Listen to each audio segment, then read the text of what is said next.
حضرت خالد بن ولید کے سن ولادت سے متعلق مورخین میں اختلاف ہے۔ ایک اندازے کے مطابق خالد بن ولید کا سن ولادت 583 عیسوی کا عرصہ قرار پاتا ہے۔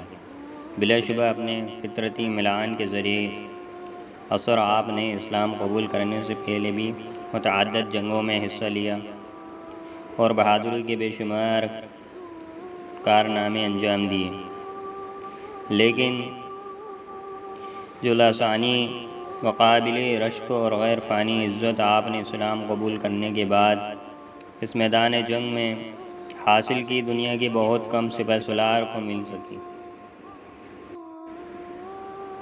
آپ نے اسلام قبول کرنے کے بعد کم و بیش 125 اہم جنگوں میں حصہ لیا، لیکن یہ حیرت کی بات ہے کہ آپ نے اپنی زندگی میں کسی ایک بھی جنگ میں شکست نہیں کھائی۔ آپ کا قدم جس جنگ میں گیا، کامرانی اور کامیابی نے دوڑ کر اسے چوما۔ یہ ایک بہت بڑا اعزاز تھا جو قدرت کی طرف سے آپ کو نصیب ہوا۔ آپ 8 ہجری میں صلح حدیبیہ کے بعد مسلمان ہوئے۔ اس سے پہلے آپ 20 سال تک اسلام کی مخالفت کرتے رہے، لیکن صلح حدیبیہ کے بعد جب مسلمان اور کافر ایک دوسرے کے ساتھ آزادی سے ملنے لگے اور اسلام کی پاک تعلیم موضوع گفتگو بنی تو حضرت خالد بن ولید رضی اللہ عنہ سے اس قدر متاثر ہوئے کہ مسلمان ہو گئے۔ حضرت عمر بن عاص رضی اللہ عنہ بھی مسلمان ہو گئے۔ حضرت محمد صلی اللہ علیہ وسلم نے دونوں کو دیکھ کر فرمایا، مدینہ والوں، مکہ نے اپنے جگر کے ٹکڑے تمہاری طرف پھینک دیے۔ فتح مکہ کے بعد حضور اکرم صلی اللہ علیہ وسلم نے شہر کے بت خانوں کو توڑنے کا کام مختلف صحابہ کرام رضی اللہ عنہ کے سپرد کیا۔ حضرت خالد بن ولید رضی اللہ عنہ اس شرف سے بھی محروم نہ رہے، چنانچہ زور شور سے ان بتوں کو توڑ پھوڑ میں بھرپور حصہ لیا۔ اس کے بعد حضرت خالد بن ولید غزوہ تبوک اور غزوہ حنین اور غزوہ طائف میں بھی شامل ہوئے۔ ہر جنگ میں آپ کے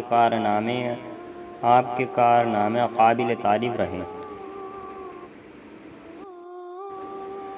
عہد صدیقی میں کچھ لوگوں نے نبوت کا دعویٰ کر دیا اور مختلف ہیلوں اور لالچ کے ذریعے سے مسلمان کو لے جا کر انہیں اپنے پیروکار بنانے کی شکلیں انجام دینے لگے۔ ایسے میں حضرت خالد بن ولید رضی اللہ عنہ نے اس موقع پر امیر المومنین حضرت صدیق رضی اللہ عنہ کا پورا ساتھ دے کر قبائل کی اصلاح کی۔ محمد صلی اللہ علیہ وسلم نے ہجرت کے 7ویں سال حضرت زید بن حارث رضی اللہ عنہ کے زیر کمان 7000 کا ایک لشکر موتا کی طرف روانہ کیا۔ جب اسلامی لشکر موتا سے واپس آیا تو معلوم ہوا کہ جن صحاب کو حضرت زید بن حارث رضی اللہ عنہ کے بعد مسلمانوں نے سردار لشکر منتخب کیا وہ حضرت خالد بن ولید تھے۔ چنانچہ اس دن حضرت خالد رضی اللہ عنہ کو دربار نبوت سے سیف اللہ کا خطاب ملا۔ آپ کا سب سے مشہور کارنامہ دمشق کی فتح ہے۔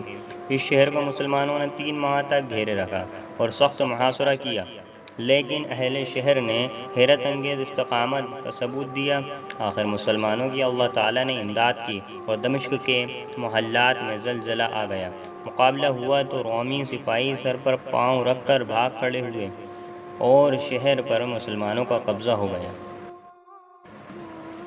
پھر یرموک کے میدان میں ایک اور تاریخی معرکہ ہوا جس میں رومیوں نے 3 لاکھ فوج جمع کی اور حضرت خالد رضی اللہ عنہ نے اس جنگ میں ایک ایسا کارنامہ، تاریخ میں لکھا جانے والا کارنامہ دکھایا کہ حضرت خالد بن ولید رضی اللہ عنہ نے دشمن کے مقابلے کے لیے صرف چنندہ 60 بہادر مجاہد ساتھ لے کر گئے اور دشمن کے 7000 کے لشکر کا مقابلہ ایسی عظیم و نذیر جرأت و ہمت کے ساتھ کیا کہ رومی میدان جنگ میں 35000 کا لشکر چھوڑ کر بھاگ کھڑے ہوئے۔